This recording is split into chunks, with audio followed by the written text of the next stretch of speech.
3시간차 가등기 담보에 관한 법률 보도록 하겠습니다. 가등기 담보에 관한 법률. 요 법률은 돈을 빌렸는데 지금 채무자가 그 돈을 못 빌리면 돈을 빌리면서 담보물로 부동산을 담보로 제공을 했는데 이 돈을 빌려준 채권자가 이 담보물을 갖다가 날로 먹으려고 들기 때문에 그러니까 예를 들어 가지고 담보물은 5억인데 돈을 빌려주는 거는 한 2억이나 3억 빌려주고 난 다음에 담보 가치는 5억짜리를 먹어버리는 이러한 사태가 벌어지는 걸 막기 위해서 둔 제도다. 한마디로 채무자를 보호하기 위한 그런 제도다 이렇게 보시면 되는데, 자, 이 가등기 담보에 관한 법률 줄여서 우리가 가담법이라고 부르고 있습니다. 가담법, 가등기 담보에 관한 법률입니다. 자, 그러면 일단 어떤 사람이 돈이 필요해서 지금 돈을 빌렸어요. 그러면 예를 들어 가지고 돈을 2억쯤 빌렸다라고 칩시다. 자, 2억을 빌린 거를 우리가 뭐라 그러냐면 대여금 채권 또는 금전 소비대차 이렇게 얘기합니다. 2억 빌렸으니까 돈 빌렸으니까 대여금 채권이 있습니다. 다른 말로 차용금 채권이라고 이렇게 불러요. 또 다른 말로 얘기해서 금전 소비대차 이렇게 얘기합니다. 뭐 어떻게 표현하든 상관이 없어요. 다 같은 말이기 때문에 대여금 채권 돈 빌렸다, 차용금 채권 금전 소비대차. 소비대차는 쓰고 없어지는 건데 돈 빌려와서 쓰고 없어지고 나면 똑같은 겁니다. 돈 빌려줬으니까 채권자라고 하면 되겠고, 돈 빌려왔으니까 채무자라고 하겠습니다. 근데 지금 채권자가 돈을 빌려주면서 뭐 담보를 제공을 요구했습니다. 그래서 채무자가 자기 소유의 이렇게 부동산을 담보로 내놨습니다. 그래서 2억을 빌렸는데 요 2억을 지금 1년간 사용하는 조건으로 돈을 빌렸다. 물론 이자를 내기로 한 것이죠. 이렇게 하고 돈을 빌렸다라고 가정을 해 보겠습니다. 그러면 채권자가 그랬다는 거죠. 그러면 1년 뒤에 당신이 이 돈 1억에다가 이제 이자가 발생할 건데 요 이자까지 해가지고 이거 못 갚으면 어떡할 건데요? 라고 했더니 그러면 채무자가 내가 이 부동산으로 그럼 갚을게요. 라고 했다는 겁니다. 그럼 부동산으로 원금에다가 이자까지 해서 갚겠다라고 했으니까 이걸 갖다가 대물변제라 그래요. 다시 한번 이 돈과 이자에 대해서 뭐로 대신 갚겠다고요? 부동산으로 갚겠다라고 하는 거 뭐라 한다고요? 대물변제. 그런데 지금 당장 갚는 거예요? 1년 뒤에 갚는 거예요? 1년 뒤에요. 그러니까 1년 뒤에 돈을 못 갚으면 부동산으로 대신 갚을게 라고 이걸 이야기를 했어요. 이렇게. 요렇게 이야기를 할 수도 있고 아니면 이렇게 했을 수도 있습니다. 아니면 이 부동산을 당신한테 팔겠다. 이렇게 했을 수도 있습니다. 그래서 이것도 매매 예약이라 그래요. 자, 이렇게 예약이 이루어진 거에 대해서 채권자가 여기에다가 가등기를 했습니다. 이 예약에다 뭘 했다고요? 가등기. 여기다 가등기를 했어요. 이 가등기의 목적은 순위 보전보다도 담보할 목적이죠. 여기 이 채권 담보잖아요. 여기 뭘 목적으로 한 거라고요? 채권 담보를 목적으로 한 담보 가등기, 가등기 담보입니다. 다시 한번 요 가등기는 채권을 담보하기 위해서 담보 가등기 또는 뭐라고 한다고요? 가등기. 같은 말입니다. 가등기 담보나 담보 가등기나 같은 의미예요. 앞에 쓰나 뒤에 쓰나 같은 말이라니까 담보 가등기 하든가 가등기 담보 하든가 무슨 말이라고요? 같은 말이라고요. 같은 말 동의어입니다. 그래서 가등기 담보가 되든 담보 가등기가 되든 같은 말입니다. 그래서 이 을을 갖다가 채권자를 가등기 담보권자라 그래. 이렇게 가등기 이 담보권자. 소유자는 소유자한테는 뭘 붙인다 그랬어요? 설정자라고 그런다 그랬죠. 그러면 갑은 가등기 담보 설정자, 소유자 쪽은 가등기 이 담보 설정자가 되겠습니다. 이렇게. 그래서 이렇게 해서 가등기가 되어지는 경우도 있고 이 채권자가 법을 꽤나 잘 아는 사람인가 봅니다. 그랬더니 이렇게 가등기했다가 나중에 또 본등기하고 하려면 번거로우니까 아예 소유권을 넘겨다오. 내가 이 2억과 2억에 대한 이자 원금과 이자에 대한 채권을 담보하기 위해서 아예 등기를 나한테 미리 넘겨달라. 이렇게 얘기했다는 겁니다. 이렇게 한 것을 양도담보라 그래요. 뭐라 한다고요? 양도담보. 그래서 아예 이 부동산의 소유권을 아예 넘겨라. 이랬다는 겁니다. 소유권 이전 등기를 넘겨라. 그래서 지금 채권자에게 이렇게 소유권 이전 등기를 아예 넘겨줬다는 겁니다. 그리고 등기를 넘겨줬지만 소유권은 넘겨준 것은 아니다. 뭐만 넘겨줬다고요? 등기만 넘겨줬다라는 뜻에서 여기다가 이렇게 양도담보 이렇게 찍히는 겁니다. 그러면 양도담보로란 소유자 쪽은 뭐라 한다고요? 양도담보 설정자. 그러면 요 값은 양도담보 설정자가 돼요.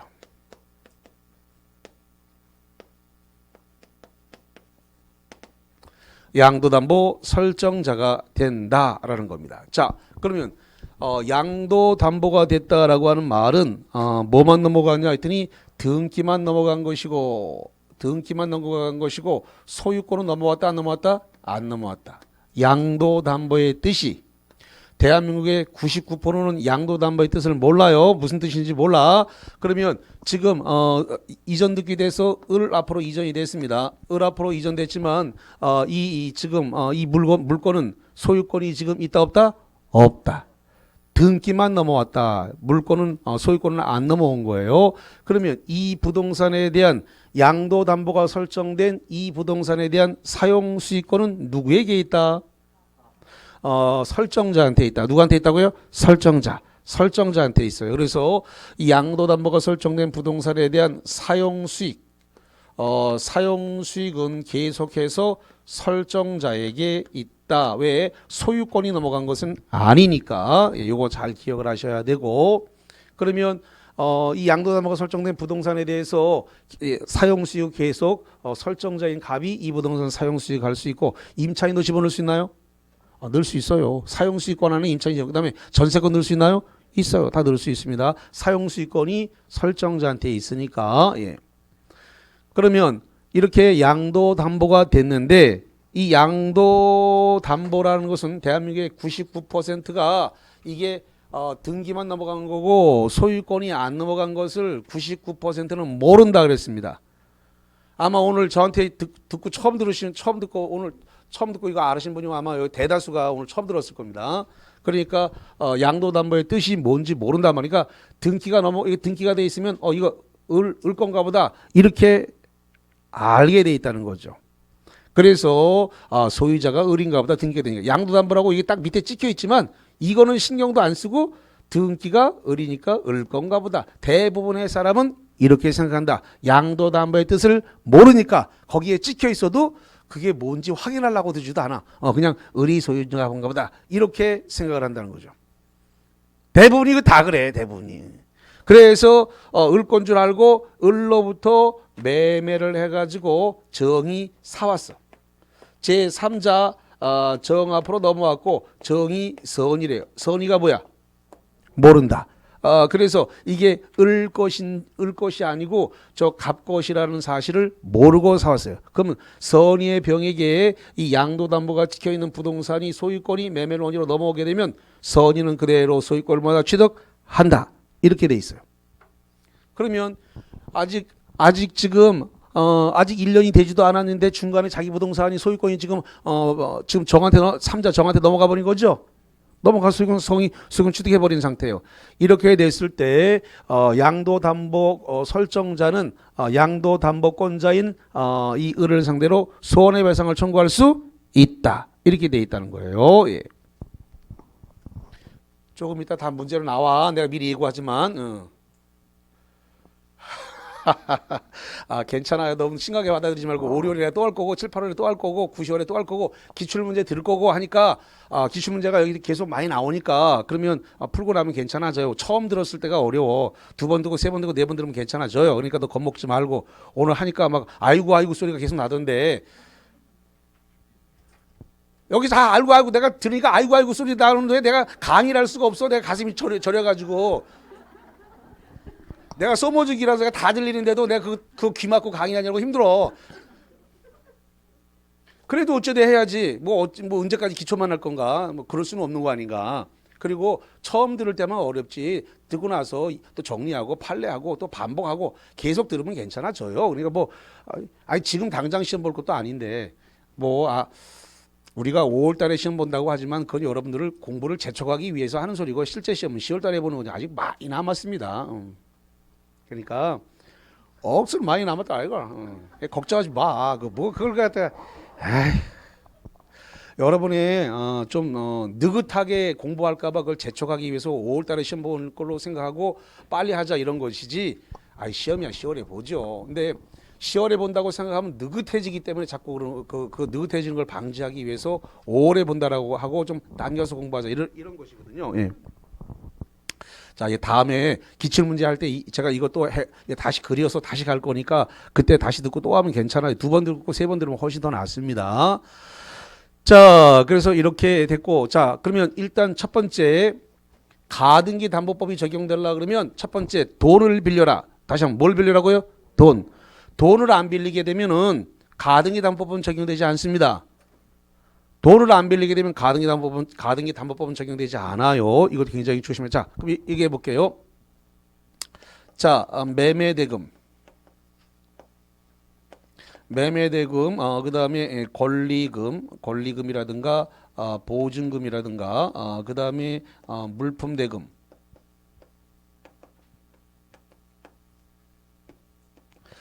여기에다가 민법상 가등기.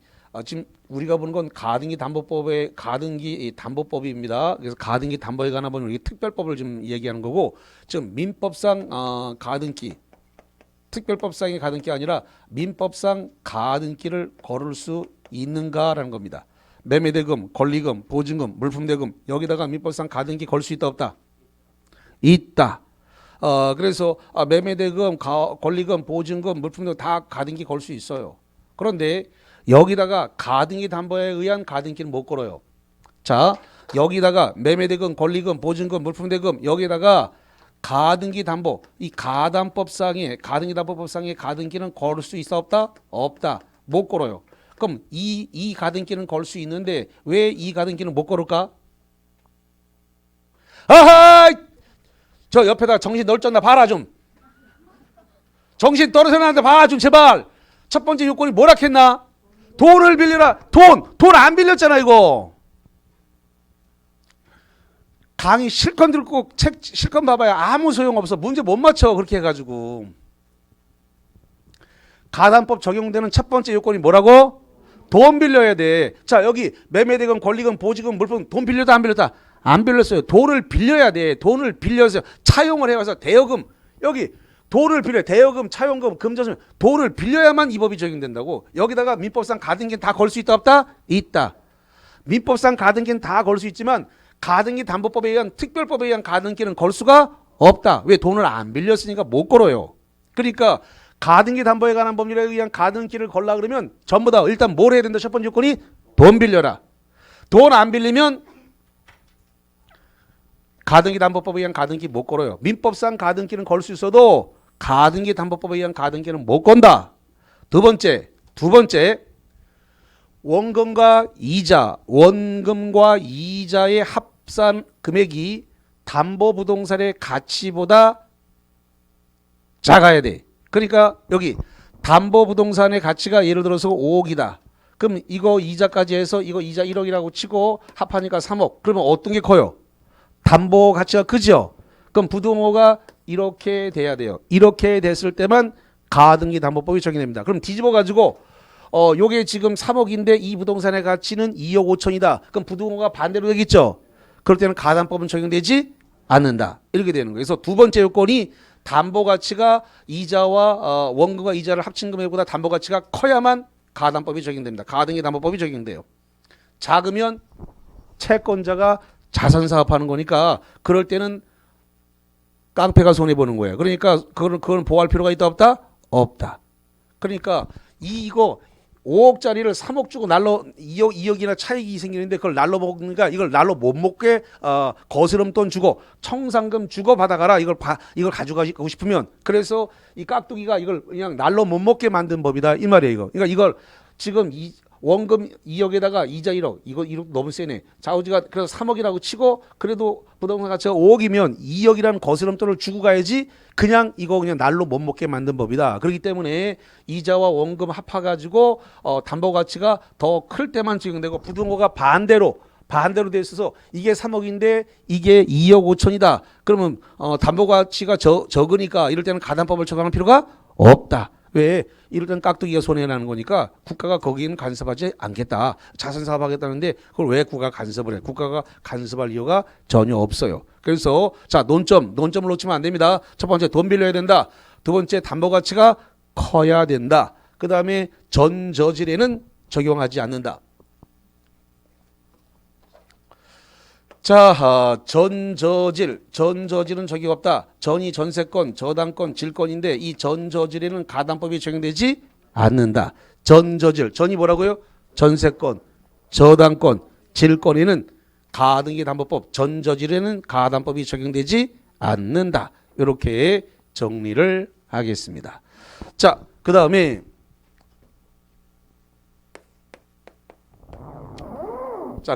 이렇게 한번 보죠.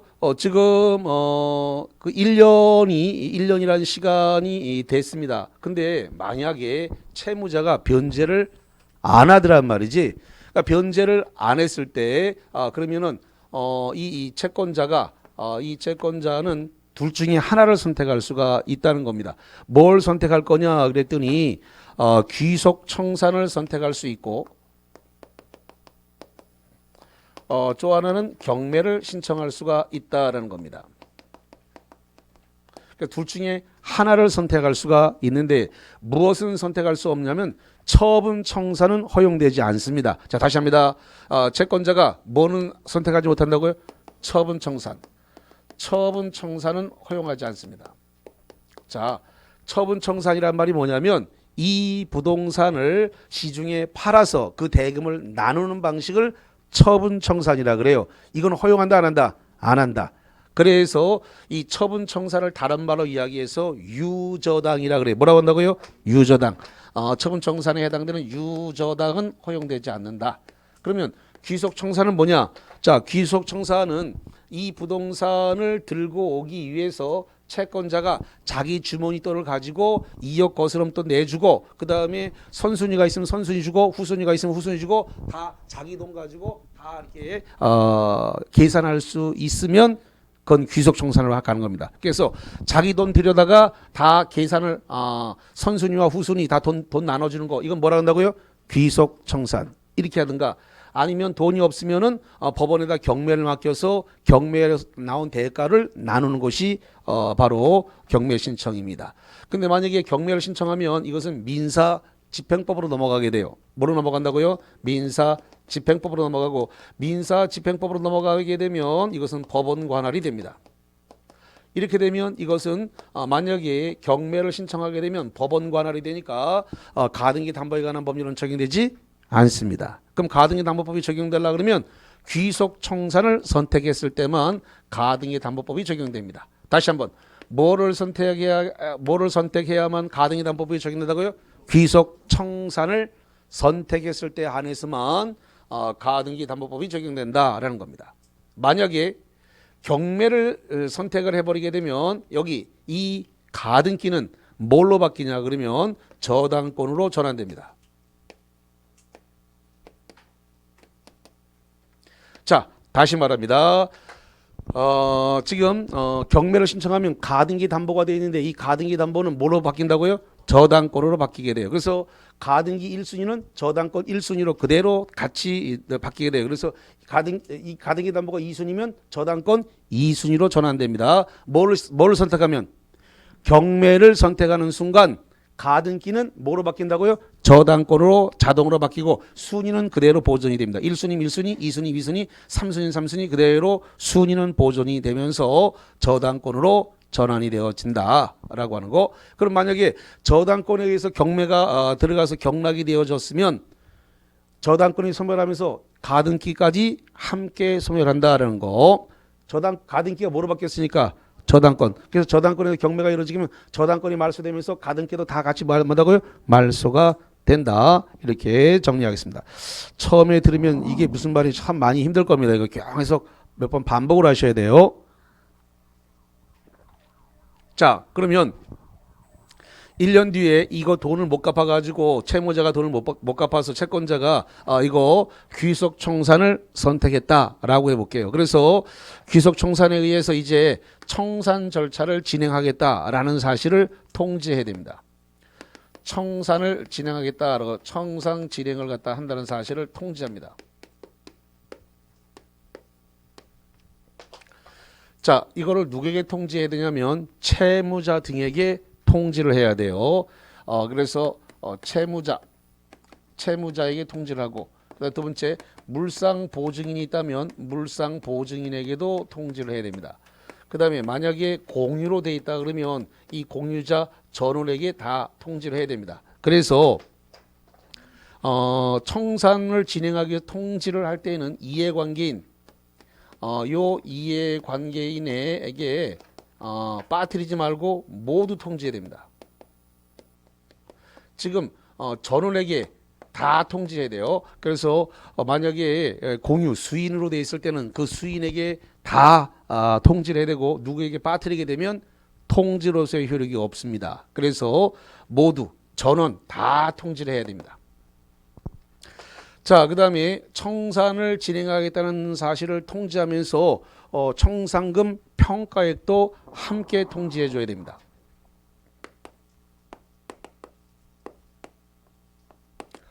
청산금 평가액을 갖다가 함께 통지를 해야 되는데 이 청산금 평가액은 이거 주관적 평가액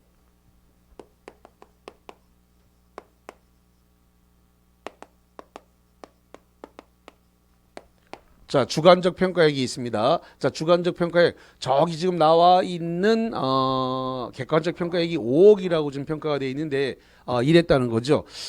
내가 평가해 보니까 저것은 5억이 아니라 3억 5천밖에 안 가네? 그러면 3억 5천이라고 자기가 주관적으로 평가했습니다. 여기에다가 피담보 채권. 피담보 채권이 어떤 거냐 그러면 원금 2억에다가 이자 1억. 이거 피담보 채권입니다. 여기다가 선순위가 있으면 선순위 금액을 같이 계산을 합니다. 자, 근데 다행스럽게 이게 선순위가 없더라. 그래서 자기가 계산한 원금 2억에다가 이자 1억 해서 3억입니다. 그러니까 지금 내가 줄 돈은 여기가 3억 5천에다 3억이니까 내가 5천만 원만 주면 되겠네. 이러면서 5천만 원을 주겠다. 이 계산액이 이렇게 나왔다라는 것을 함께 통지를 해야 된다라는 겁니다. 그러면 이렇게 통지가 되게 되면 이 통지는 한 번 통지하게 되면 잘못됐다, 불합리하게 됐다, 계산을 잘못했다 하더라도 바꾸지 못합니다. 그래서 한 번 통지된 금액에 대해서는 다툴 수 없다는 겁니다. 야, 여기 나와 있는 이 다툴 수 없다라고 하는 이 말은 정정이 된다고요, 안 된다고요? 안 된다. 자기가 실수를 해가지고 잘못 계산을 했다거나 불합리하게 계산됐다거나 기타 이유를 들어서 정정하지 못한다는 겁니다. 정정이 안 돼요. 그래서 한 번 통지되면 그것은 새롭게 바꾸지 못한다. 그래서 이걸 다툴 수 없다라고 그러는데 우리 이 가등기 담보에 관한 법률에서 가장 많은 정답이 여기서 걸렸습니다. 다툴 수 없다. 근데 시험 문제는 다툴 수 있다. 이렇게 시험 문제를 냅니다. 다툴 수 없다는데 이걸 다툴 수 뭐라고 낸다고요? 있다. 이렇게 해서 가장 많은 정답이 여기서 걸렸다라는 겁니다. 그래서 이거 한번 자기가 평가해서 보내게 되면 이 평가가 불합리하게 잘못됐다 하더라도 변경이 안 된다. 변경할 수 없다를 뭐라고 한다고요? 다툴 수 없다. 이걸 우리가 화토를 칠 때 화토장을 한번 딱 내려놓게 되면 이거 뭐라고 불러요? 낙장불입이라 그래. 한번 내려놓으면 끝. 낙장불입 알지요? 낙장불입이야. 그래서 한번 내려놓으면 다시 걷어들일 수 없다. 한번 통지하면 금액을 정정하지 못한다. 낙장불입. 이거야. 자, 그러면 한번 이게 청산을 하겠다는 사실을 통지하고 청산금이 통지가 되면 청산 기간이라는 게 진행이 되는데 이 청산 기간은 2월에 청산 기간이 주어집니다. 요 2월 안에는 청산금을 지급하면 안 됩니다. 다시 한번 이거를 2월을 청산 기간이라 그러는데 이 청산 기간 안에는 청산금을 지급하면 된다 안 된다? 안 된다. 왜 안 되냐면 요 2개월이라는 기간 동안 안에 채무자가 저기 원금 2억에다가 이자 1억을 갖다가 갚고 그 다음에 저 가등기 담보 그 다음에 양도 담보를 말소시킬 수 있답니다. 다시 요 2개월이라는 기간 안에 돈을 어디선가 빌려다가 또 갚을 수 있다고요 없다고요? 있다. 기회를 주기 위해서 2개월 안에는 청산금을 지급하고 본등기를 못하게 2개월 동안 안에는 기다려주도록 되어 있습니다. 채무자가 돈을 갚을 수 있는 기회를 변제할 기회를 한번 주기 위해서 이걸 청산금을 지급하고 본등기를 못하도록 하고 있습니다. 2개월의 기간 내에 그럼 채무자가 어디서 돈을 달러빚을 내든 뭐하든 간에 빌려다가 갚으면 끝난다. 그래서 갚게 되면 가등기 담보 또는 양도 담보를 말소시킬 수 있다.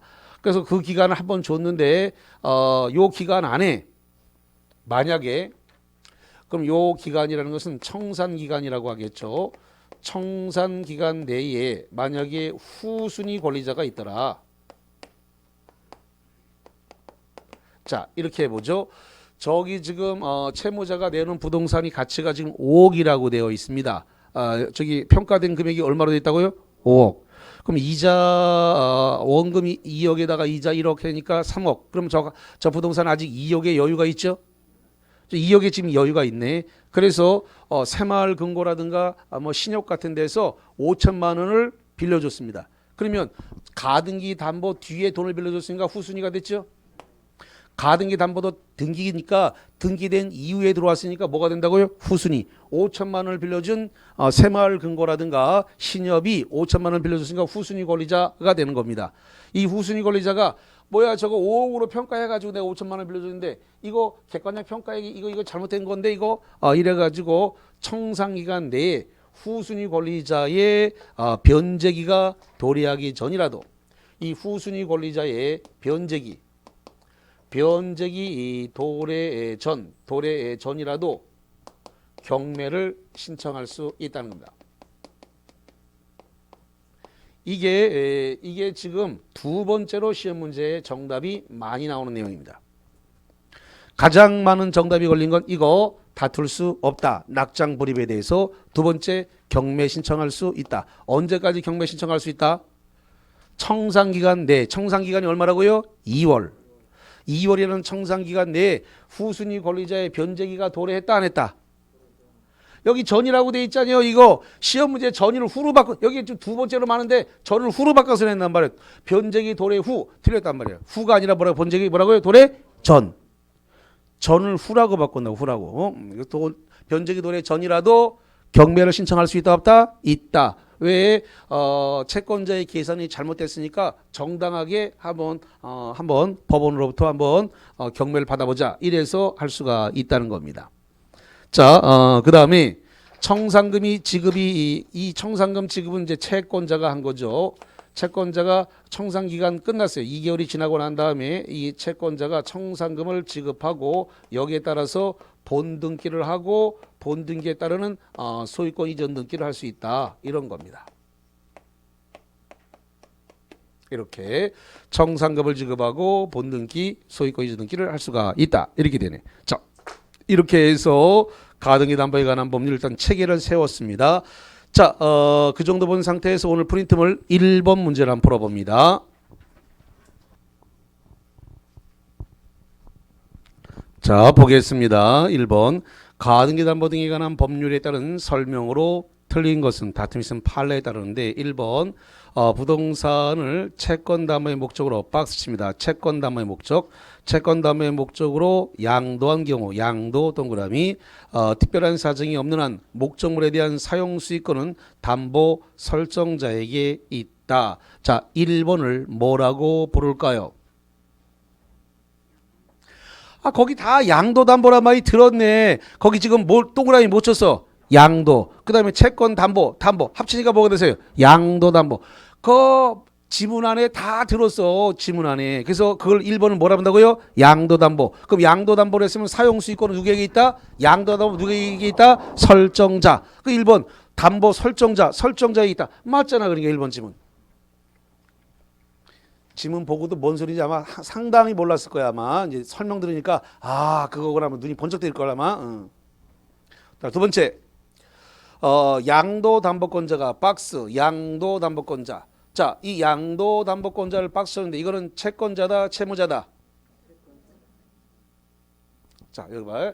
양도담보권자. 권자란 말이 붙어있는 건 전부 다 채권자요. 왜냐하면 설정자란 말이 붙어있는 사람이 소유자 채무자가 되는 거기 때문에.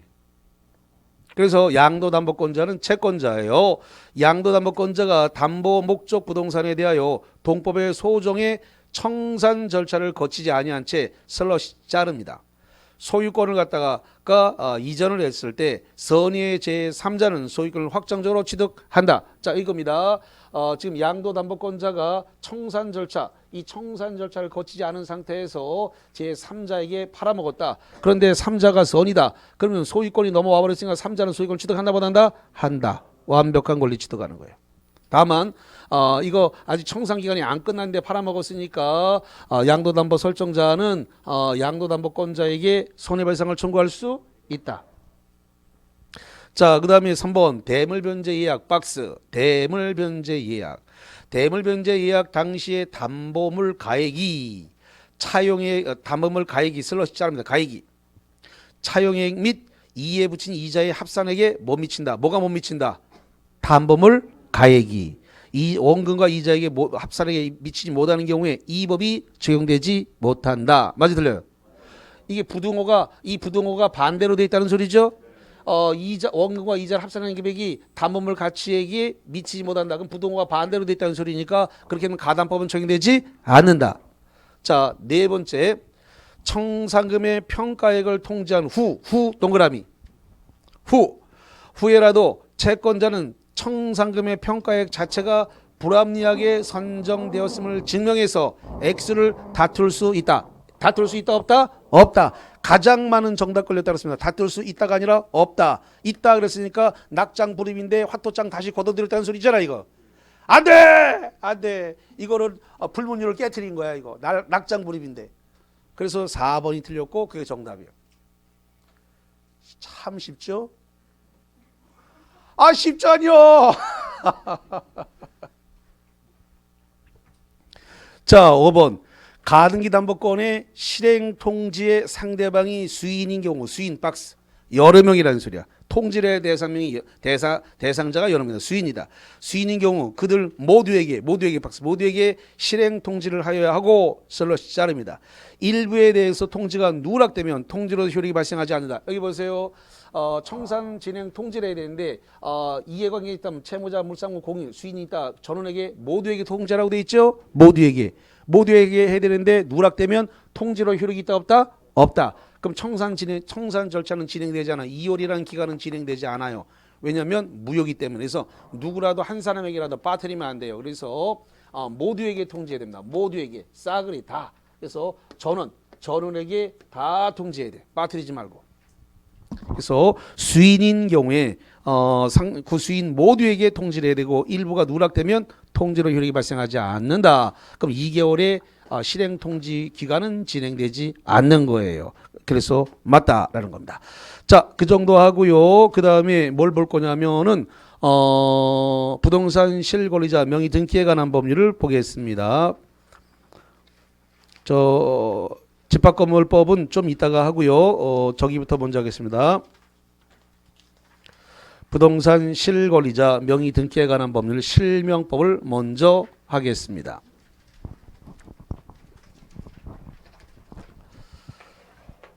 지금 민사특별비 5개라서 이게 원래 1시간에 1개씩밖에 못 하기 때문에 5개 법률이라 4시간 다 써야 되는데, 그러니까 지금 이 가담법하고 여기다 좀 실명법을 여기다 붙여서 1시간이 모자르기 때문에 1시간을 더 할 수는 없는 문제고, 그래서 여기다가 실명법을 붙여서 하는데 오늘은 조금 약식으로 하겠습니다.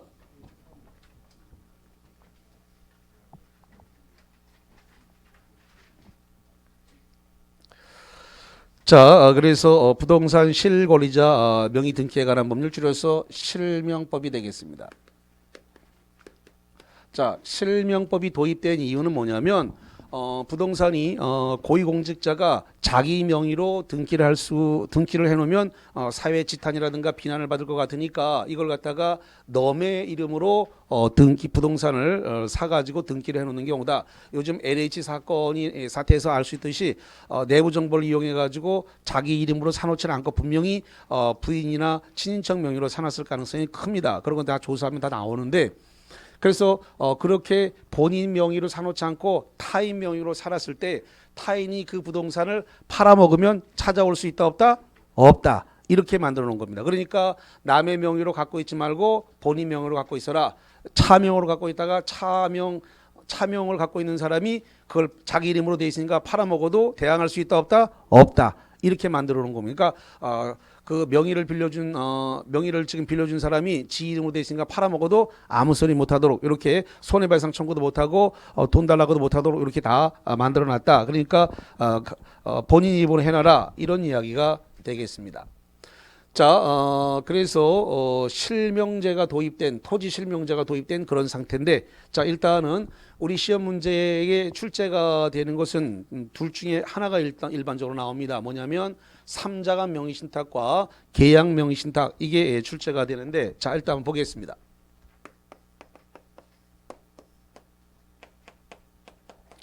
자, 이 병이 매도인이라고 한번 해보죠. 그 다음에 지금 갑이 매수인이다, 이렇게 해보겠습니다. 그래서 갑과 을이 갑과 병이 매매 계약을 맺었습니다. 법률행위를 했다는 거죠. 이렇게 되면 매도인이 당연히 매수인에게 등기 이전을 해야 되는데 이 사람은 자기 이름으로 등기를 가지고 있을 수 없는 상황인 모양입니다. 그래서 자기 지인 누군가에게 이름을 빌려다오, 네가 좀 네 이름으로 등기 좀 해놓자, 이래서 누군가의 이름을 빌렸습니다. 그 빌려준 사람을 수탁자라고 불러요. 좀 맡긴 사람을 우리가 신탁자라고 이렇게 부릅니다. 자, 이 수탁자하고 그래서 네 명의로 하자라고 해가지고 명의신탁이 일어났습니다. 이러한 명의신탁 자체는 무효입니다. 실명법에 따라서 명의신탁 약정은 뭐가 된다고요? 무효.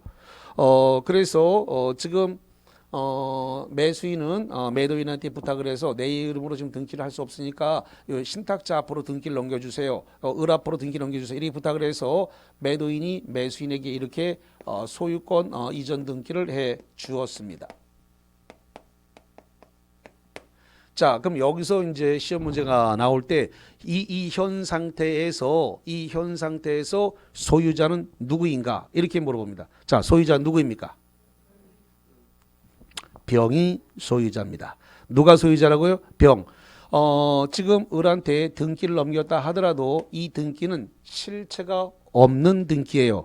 뭐가 없다고요? 실체. 왜냐하면 계약은 누가 있어요? 갑과 병이 했으니까 을과 병 사이는 계약을 한 적이 없죠. 그럼 대금을 준 적이 있어요, 없어요? 없죠. 근데 등기가 넘어갔어요. 그럼 실체가 없는 등기가 넘어간 거예요. 뭐가 없다고요? 실체가 없는 등기가 넘어갔으니까 이 사람에게 넘어간 등기는 실체가 없는 등기가 무슨 등기? 무효의 등기. 무효의 등기니까 을은 등기가 넘어갔다 하더라도 소유권 취득한다 못한다? 못한다. 소유권 취득이 안 돼요. 그러니까 현재의 소유자는 누구다? 병이다. 그래서 현재의 소유자는 그대로 병인 거예요. 자, 그러면 보겠습니다. 이 상태에서 그러면 등기가 병에서 을로 넘어갔다 하더라도 병이 갑한테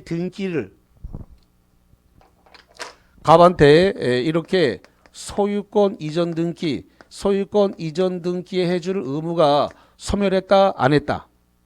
다시 합니다. 갑의 부탁을 받아서 병이 매매 계약을 했음에도 불구하고 을한테 소유권 이전 등기를 해줬으니까 갑한테 소유권 이전 등기 해줄 의무는 소멸했다 소멸하지 않았다. 소멸하지 않았어요. 실체가 없다 그랬잖아요.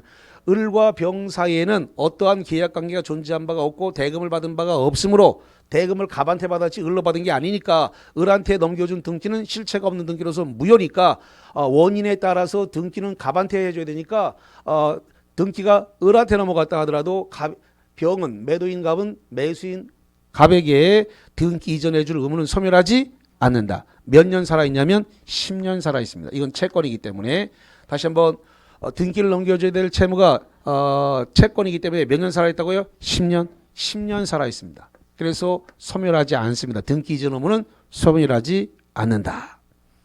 자, 그 다음에 지금 현재 소유자가 누구라 그랬다고요? 병. 그렇기 때문에 등기가 을한테 넘어갔으니까 당신이 갖고 있는 등기는 무효의 등기니까 이 무효의 등기 말소하고 등기 넘겨라 라고 소유권 말소 후 이전 등기 청구할 수 있다. 이렇게 됐습니다. 그래서 등기 말소 후 소유권 이전 등기 하라라고 이전 등기를 청구할 수가 있다는 겁니다. 지금 우리가 보고 있는 이 내용은 중개법령에서 그대로 나오죠. 왜 이렇게 반응이 서늘하지?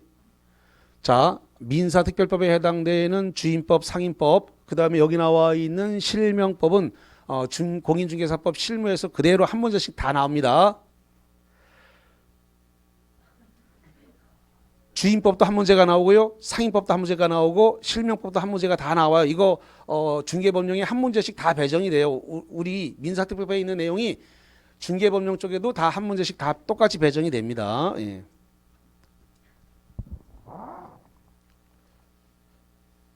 일개월 과정에서 중개법령에서 안 배웠나요? 이거 안 배웠어요? 뭐 3, 4월에 해주겠지 뭐 그러면은 나옵니다. 나오고 매년 나오기 때문에 분명히 해줄 거야. 예. 그러니까 지금 한 번 듣고 이해 안 된다고 슬퍼하지 말라고 중개법령 또 할 테니까 나만 하는 게 아니라 중개법령 또 한다고 똑같이 이거를. 자, 그 다음에 이걸 해보죠. 지금 갑은 명의신탁을 이유로 해가지고 을이 갖고 있는 이 등기 나한테 넘겨라. 그래서 당신한테 있는 등기 말소하고 나한테 등기를 넘겨라라고 등기 말소 후 소유권 넘겨라라고 소유권 이전 등기 청구할 수 있다 없다? 없다. 왜냐? 갑과 을 사이의 명의신탁은 뭐라고요? 무효이기 때문에 등기 말소 이전 등기 청구할 수 있다 없다? 없다. 자, 그 다음에 하나 더. 이 지금 무효의 등기를 갖고 있는 수탁자 을은 이 무효의 등기를 이 신탁자 을한테 넘기는 갖다 바치는 자의로 갖다 바치는 행위 이거 된다 안 된다? 된다. 그래서 숨통을 딱 하나 튀어놓고 있다는 겁니다. 그럼 결론적으로 요 수탁자 이름을 빌려준 수탁자는 자기 이 신탁자 입장에서 자기 말 잘 듣는 사람을 해놓겠죠. 예를 들면 자기 집에 가사도우미, 그 다음에 운전기사, 정원사 이런 사람을 수탁자로 해놓고 그 다음에 그 집 자식들을 가사도우미라든가 운전기사라든가 그 다음에 정원사의 자식들에게 장학금을 줘가면서 발목을 채워놓는 거지. 뭐야? 드라마 한 편이 써지는 거야. 그래서 장학금을 계속 대줬는데 이 집 자식은 잘 되고 이 집 자식은 잘 안 되더라. 이래서 이제 드라마가 나오는 거야 이제. 괜히 드라마가 나오나. 그 집에 가사도우미 뭐 정원사 운전기사에게 이제 장학금을 계속 대주면서 발목을 채우는데 이놈이 갑자기 옛날로 말하면 사법고시를 받다. 지금 사법고시가 없었지만 사법고시를 봐가지고 이놈이 검사가 됐더라. 드라마가 나오는 거야. 그래서 그 괜히 드라마가 나오는 거 아니라니까. 지금은 사법고시가 없어졌지만 예전에 그 사법고시를 봐서 검사가 됐다. 그래서 드라마가 나오는 거야. 이게 지금이 안 그렇지만 지금은 사법고시가 폐지가 되었고 로스쿨이 됐기 때문에 로스쿨을 지금 뭐라고 부를까요? 로스쿨을 현대판 음서제도라 그래요. 괜히 얘기했구만. 반응이 없는데 뭔 소린지도 못 알아듣는 사람들한테 내가 괜한 말을 씹으렸어. 음서 제도가 어떤 국가에 있었던 거야? 무슨 조선 고려 시대에 있어. 고려 시대. 그러니까 이게 현대판 음서 제도예요. 음서 제도. 그래서 귀족들한테 계속 하듯이 이거 로스쿨은 돈 없으면 못 다녀요. 한 학기에 이건 천 몇백만 원씩 들어가기 때문에 이거 돈 없는 사람들은 아예 다닐 수가 없는 그런 거예요. 이건 로스쿨은. 그래서 돈 있는 귀족 자제들만 다닌다. 그래서 현대판 음서 제도라 그러는 거예요. 그래서 아무나 못 간단 말이에요. 아니 한 학기에 천오백만 원, 천삼백만 원씩 들어가는 걸 어떻게 다녀? 한 학기라고 해봐 6개월밖에 안 돼. 그러면은 1년 다니면 벌써 3천이야. 3천. 그러니까 변호사 제도로 바뀌었기 때문에 변호사 시험을 보려 그러면 로스쿨을 다녀야만 변호사를 봐요. 옛날에는 사법 시험은 아무나 다 볼 수 있어. 아무나. 근데 지금 아무나 다 못 본단 말이에요. 이제 시험 제도가 사법 시험 제도가 없어졌기 때문에 로스쿨 제도로 바뀌었기 때문에 로스쿨 나와야만 변호사 시험을 볼 수 있거든. 그만 얘기해. 내가 시간도 없는데 내가 왜 이런 얘기를 자꾸 하나 해. 자, 그래서 요렇게 돼 있는 것은 지금 수탁자가 계약을 했습니까? 안 했습니까? 안 했잖아. 수탁자는 명의만 빌려줬죠. 지금 계약은 지금 신탁자와 매도인 사이에 계약이 이루어졌다라고 되어 있으니까 수탁자는 명의만 빌려줬지 계약한 바가 없어요. 이런 상태를 삼자간 명의신탁이라고 한다. 뭐라 부른다고요? 삼자간 명의신탁. 자, 이름을 잘 기억하셔야 돼. 그래서 기준은 수탁자를 기준으로 결정을 하는 겁니다. 수탁자가 명의만 빌려줬다. 뭐라 한다고요? 삼자간 명의신탁.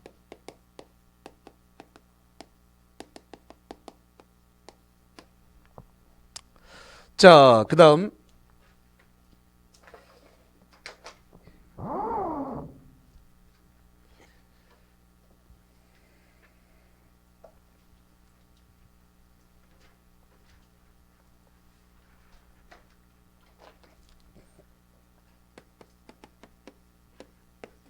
자, 갑과 을이 명의신탁약정을 맺었습니다. 명의신탁약정 자체가 사법상 효력은 무효입니다.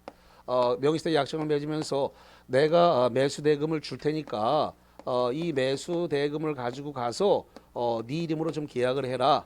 내가 지금 내 이름으로 계약을 할 수는 없으니까 그래서 요 수탁자에게 매수대금을 빌려주고 이 돈 가지고 가가지고 지금 이 수탁자가 매도인하고 계약을 했습니다. 근데 이 매도인은 지금 이렇게 명의신탁 관계에 의해 가지고 지금 계약을 하러 왔다는 사실을 몰라요. 모르면 뭐라 본다? 선의. 이렇게 해서 매매 계약, 이래서 매매 계약이 있었고 이 매매 계약에 따라서 대금 지급을 수탁자 을이 했습니다. 계약도 수탁자가 하고 대금 지급도 수탁자가 했기 때문에 매도인으로부터 등기 이렇게 소유권 이전 등기를 받아왔습니다. 그러면 을과 병 사이에 실체 관계가 있습니까 없습니까? 있잖아요. 계약도 하고 대금도 을이 수탁자가 지급하고 등기도 받았으니까 실체 관계 있다 없다? 있다. 그래서 이 등기가 넘어오게 되면 완전한 권리를 취득했으니까 을은 지금 소유권을 취득한다는 겁니다. 그러니까 이 상태에서 소유자 누구냐라고 한다면 을, 수탁자다라는 겁니다. 현재 소유자 누구라고요? 을이 완벽한 권리를 취득했다. 이런 이야기가 됩니다. 자, 이런 상태였을 때 이 매도인 병은 요 수탁자 을한테 등기 말소 청구할 수 있다 없다? 없다. 완벽한 권리를 취득했는데 등기 말소 청구 못하죠. 자, 여기 봐요. 지금 삼자간 명의신탁에서는 소유자가 매도인이기 때문에 등기가 을로한테 넘어갔다 해도 이 등기는 무효니까 현재의 소유자 병은 을을 수탁자에게 등기 말소 소유권 이전 등기 청구할 수 있다고 돼 있죠. 있다라고 돼 있어요. 근데 여기 이거는 우리가 수탁자가 계약을 했기 때문에 이걸 뭐라 부르냐면 계약명의신탁이라고 불러요. 다시 한번 수탁자가 스스로 계약하고 대금을 쳤죠. 그래서 이 상태는 계약명의신탁이라고 부른다. 뭐라 부른다고요? 계약명의신탁. 계약명의신탁이라고 부른다. 자, 그럼 이렇게 계약 명의 신탁에 의해서는 수탁자가 완벽한 대금 지급 취득 계약도 계약서도 을이 썼고 등기도 받았으니까 완벽한 권리를 취득했으므로 매도인은 이 수탁자한테 등기 말소를 청구할 수 있다 없다? 없다. 등기 말소 청구가 안 된다라고 하는 거. 자, 그다음에 지금 이 갑과 을 사이에 명의 신탁을 이유로 해가지고 지금 신탁자가 수탁자를 대상으로 해서 이 등기 말소 후 소유권 이전 등기 이거 청구할 수 있다 없다. 등기 말소 후 소유권 이전 등기 이 소유권 이전 등기 청구된다 안 된다? 안 된다. 왜 안 되냐? 갑과 을 사이에 명의 신탁은 뭐니까? 무효니까. 무효인데 등기 말소 후 소유권 이전 등기 청구는 되지 않는다라고 하는 거. 자, 그 다음에 수탁자가 지금 가지고 있는 이 등기를 자의에 의해서 신탁자한테 갖다 바치는 이런 행위 이거 된다 안 된다? 된다. 저기 계약 명의 신탁도 된다고 돼 있죠? 지금 저 3자간 명의 신탁도 되고 계약 명의 신탁도 수탁자가 갖다 바치는 거 다 된다 안 된다? 된다. 다 갖다 바치는 것은 자유로 갖다 바치는 건 다 된다. 숨통을 다 하나씩 다 튀어놓고 있다는 걸 알 수가 있습니다. 자, 어쨌든 간에 요 상태에서 수탁자가 자기 명의로 등기가 돼 있으니까 이거를 갖다가 매매를 원인으로 해가지고 제3자 정한테 팔았고 정이 선의일 수도 있고 악의일 수도 있다 이거예요. 그래서 매매를 원인으로 등기가 넘어간다면 선의 악의는 소유권을 갖다가 그대로 따지지 말고 취득을 한다는 겁니다. 그래서 등기가 이전되면 등기가 넘어오게 되면 선의 악의 불문하고 정은 그대로 소유권 취득한다. 여기도 똑같게 되어 있습니다. 지금 무효의 등기를 갖고 있는 을이 이걸 갖다가 무효임에도 불구하고 등기는 무효가 안 지키니까 이걸 매매를 원인으로 해가지고 제3자 정한테 팔았습니다. 정한테 팔았는데 이 정이 선의일 수도 있고 악의일 수도 있는데 이게 매매를 원인으로 이 무효의 등기가 그대로 이 3자에게 넘어오게 되면 선의 악의 불문하고 소유권을 취득한다. 선의도 악의도 따지지 말고 소유권을 취득한다. 팔아먹으면 그냥 다 소유권을 취득하게 되어 있는 겁니다. 자, 여기서 잠깐만. 자, 지금 이 상태에서 지금 팔아먹었단 말이죠. 이렇게 팔아먹은 거에 대해서 갑은 을한테 횡령죄를 물어서 너 내가 좀 부탁해서 가지고 있었는데 팔아먹었으니까 너 횡령이다라고 횡령죄를 물을 수 있다 없다. 여기 갑과 을한테 횡령죄 네가 넌 부탁해서 명의신탁 약정을 해서 갖고 있었는데 네가 팔아먹었으니까 너 횡령이다라고 횡령죄 물을 수 있다 없다? 없다. 그래서 횡령죄에 해당하지 않는다. 그래서 3자간 명의신탁이든 계약 명의신탁이든 이것은 정한테 팔아먹은 수탁자가 팔아먹은 이러한 행위는 횡령죄를 구성하지 않는다라는 겁니다. 횡령죄를 구성하냐 안 하냐는 문제는 중개법령적으로 출제가 됩니다. 자, 이 정도 보도록 하고 하나만 더 할게요. 자, 지금 을이 완벽한 이제 계약 명의 신탁일 때 완벽한 권리를 취득했기 때문에 등기를 돌려달라고 해서 등기를 안 돌려줬다는 겁니다. 등기를 안 돌려줬을 때 만약에 갑과 을이 돼 있고 지금 명의만 수탁자 명의로 돼 있고 갑과 을이 또 임대차 계약을 해가지고 점유 목적물 부동산의 목적물을 을이 지금 점유를 하면서 유치권을 행사할 수 있는가라는 겁니다.